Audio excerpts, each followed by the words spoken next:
Good morning, everyone. Janie here. Welcome back. Welcome back to the UC Davis Bee Haven. This is just a really good reminder for myself and for all of you to research what local gardens are in your own community. I'm telling you, this garden is so close to my home and I have yet to be here. I have yet to come and see it and see how amazing this place is. So the UC Davis Bee Haven is a half-acre demonstration garden that's dedicated to all things bees. Here in California, I think they said we have about 1,600 native bees, and this garden is just a perfect example of showing the community how to garden for these bees, how to provide habitats, how to plant the right plants, all that kind of stuff so that we can support pollinators and bees in our garden, which I just think is absolutely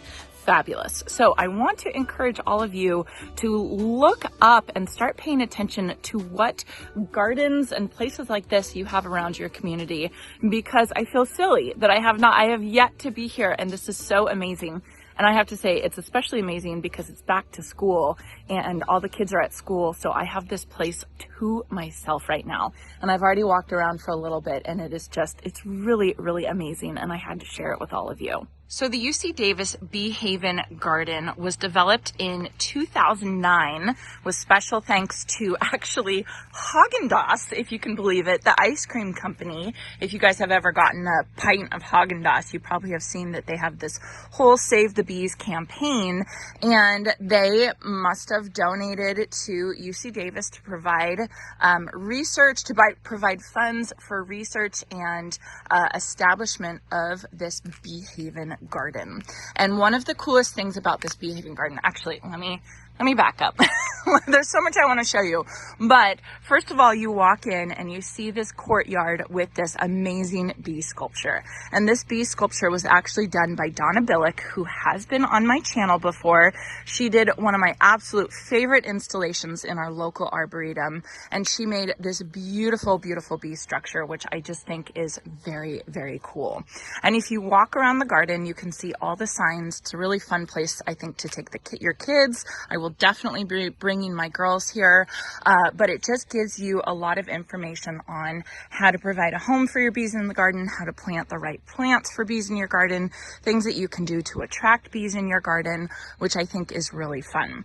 The other thing that I think is amazing is they have signs for all the plants that they have in this garden, like Santa Barbara daisy, but you can see they label whether it's a pollen, nectar, or both source for the bees, if it's drought tolerant or not, and then of course the scientific name of the plant. So I've been kind of walking around looking at all the plants that they've chosen in this garden, and if you can see, there's bees all over, and it's just giving me some really, really good ideas of other plants that I can plant in my garden to attract more pollinators, which is something that I always want to do. I feel like I've done a pretty good job in my garden, considering that when I first moved into my garden, there was a complete lack of life. It was kind of eerie. It was kind of scary when I first moved in.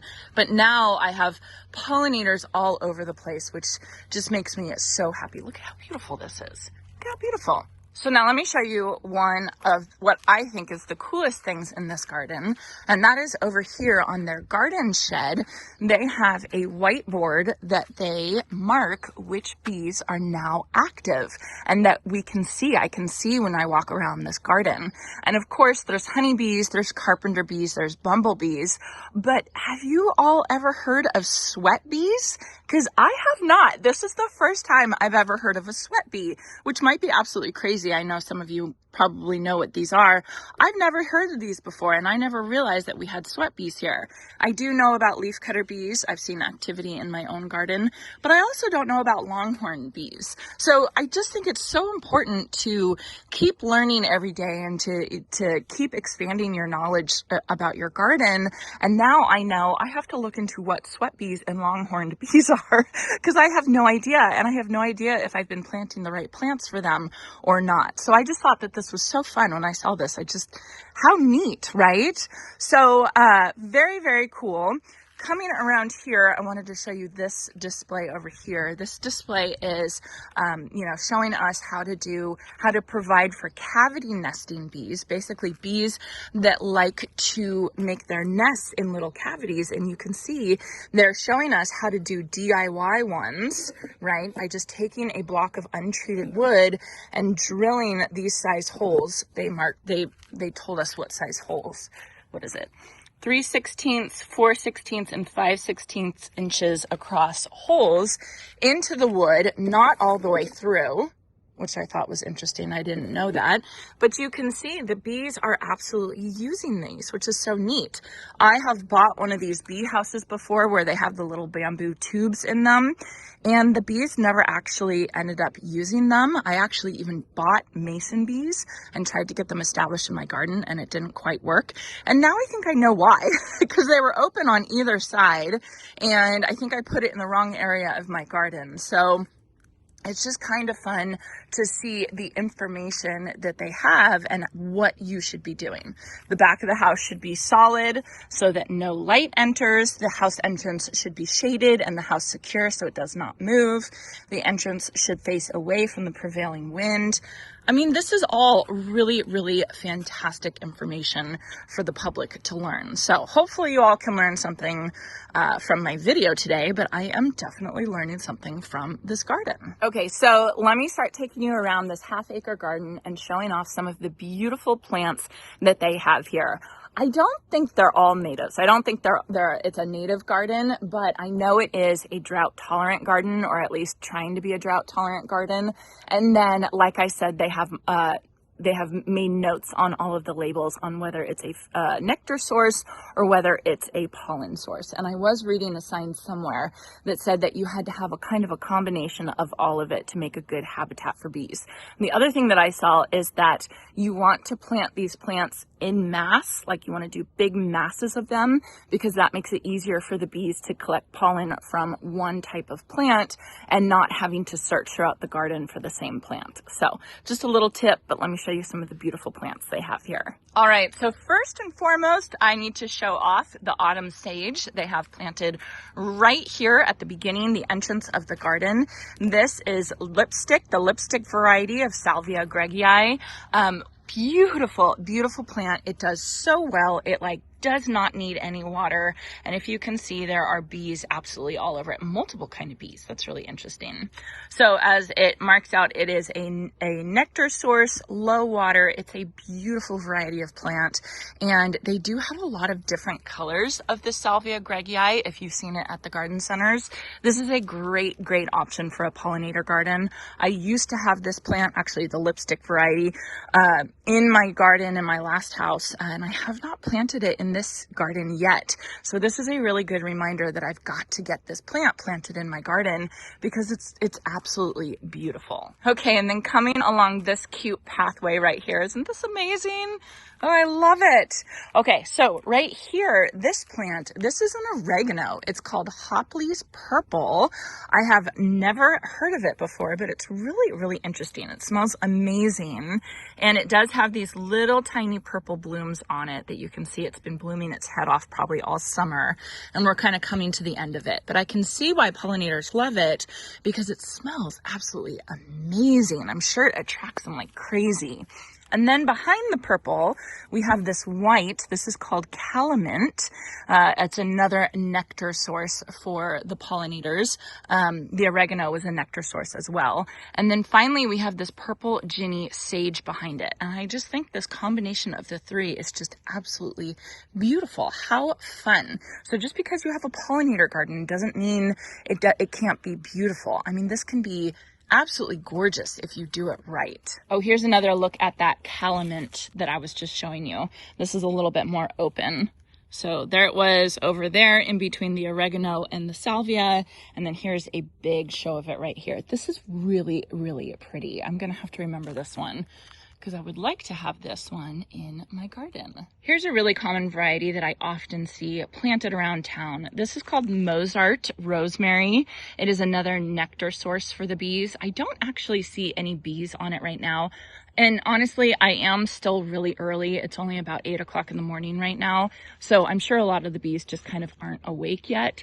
But you can see the plants that they're super, super attracted to already. And I'll show you guys a lot of those. I mean, honestly, the salvia is definitely one of them. Look at this sedum. Holy cow, why does their sedum look so much better than my sedum? This is gorgeous. So this is the Autumn Joy sedum. Really beautiful. What was back there? There's other things here in this garden too. I am encroaching on animals and pollinators and all that kind of stuff. I know I'm the visitor here, but look at how beautiful this Autumn Joy sedum is. Man, mine is so tiny and just looks like nothing compared to this. This looks beautiful. And look at the bees.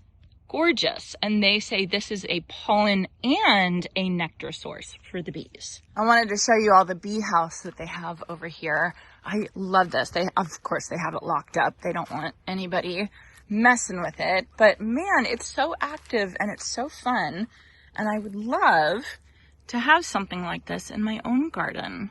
But I would definitely need a specialist to come in and show me how to do it. My uncle actually does this. He has beehives in his garden. And so hopefully maybe he can come and show me how to add bees into my garden. Isn't that fun?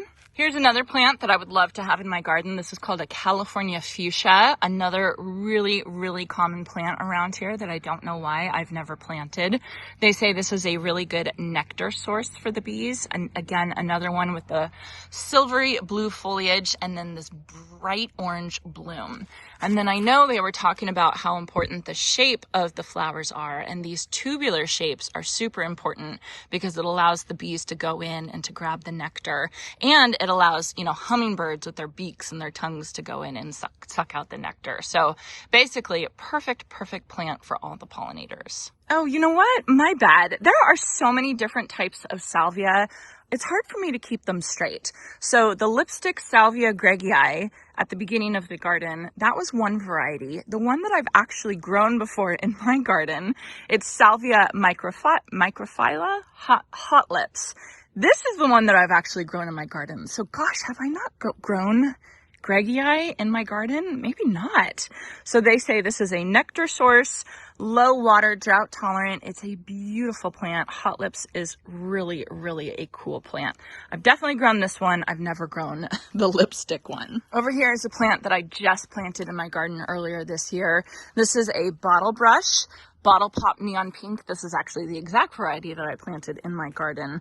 They say it's a nectar source for the pollinators, and I just think it is really, really beautiful. Mine's still a baby, very, very small, but you can see this one is a little bit more developed. I think this one is full size. I think they get about 6 to 7 feet tall, but really pretty, especially right next to the purple lantana. Isn't that absolutely gorgeous? What a beautiful thing. And then I wanted to show you this sign. This says, what makes a good bee plant? Color, bees see in the ultraviolet spectrum, which is so cool. Purple, yellow, and white are the best, which is interesting because I thought red was supposed to be good, but maybe red is good for hummingbirds. Patterns, nectar guides direct bees to the nectar sources within the flower. And then finally, structure. That's what I was talking about with the California fuchsia. Flat open flowers, flowers with a landing pad, short tubular flowers that bees can enter, all that really interesting stuff. Tubular flower is large enough for the bees to enter. This is very, very dusty, but you can kind of get the point.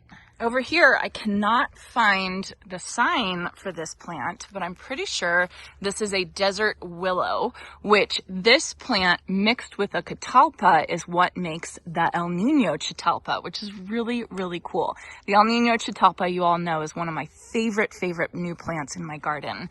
And you can see this is one of the plants that is its parentage. Looks very similar. The flowers are very similar to the catalpa, but the foliage is different. The foliage on El Nino looks a little bit broader, more like a catalpa. So Really, really pretty. And then it has those tubular flowers that the bees do like. Oh, and then I've got to show this plant. This one is in full swing right now, looking gorgeous. This is Bluebeard or Caryopteris. I have the Beyond Pink variety, but I really want the blue variety in my garden.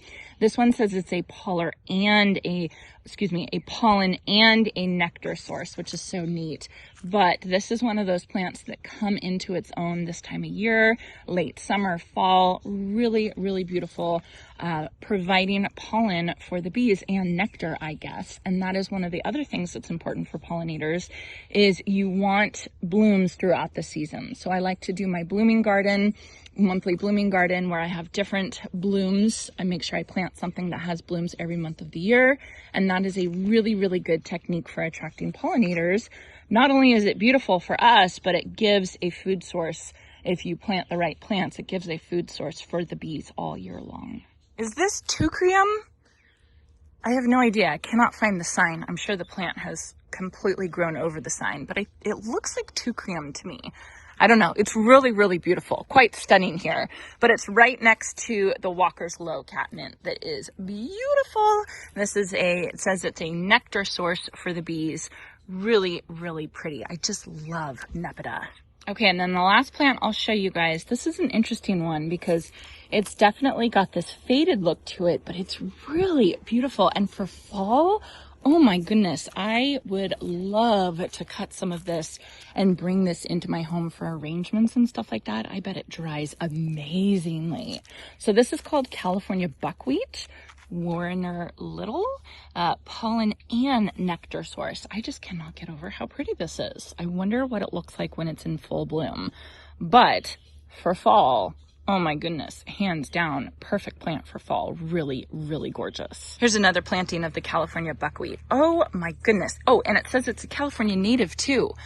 Oh my goodness, look at that. Can't you imagine a bouquet of that in your fall decorations in your house? Isn't that beautiful?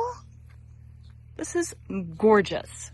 This is now on my list. See, this is why you need to come to demonstration gardens like this, so you can learn what plants are going to be good in your garden. And this California buckwheat, 100%. I want this in my garden. This is beautiful, I should say. This variety is Warner Little. It's smaller and more compact than this variety over here. This variety is just that one right there. I think I like this one better. All right, you guys, I think that's going to be it. This is probably a somewhat short video. A couple families just showed up with young kids and I don't want to be filming around them. So at least I got a good look at this Bee Haven garden. How cool. If you live near here, make sure you come here. It's totally free parking and all that kind of stuff. And really, really fun to see. I definitely want to come in the spring. But again, just a really good reminder to all of you to go out, see what gardens are in your community, see what garden centers are in your community, see what botanical gardens are in your community. And there are so many just really, really interesting things if you start looking at it. I am obsessed with this plant. I want it. I hope you all enjoyed this and I hope you all have a chance to get in your garden today.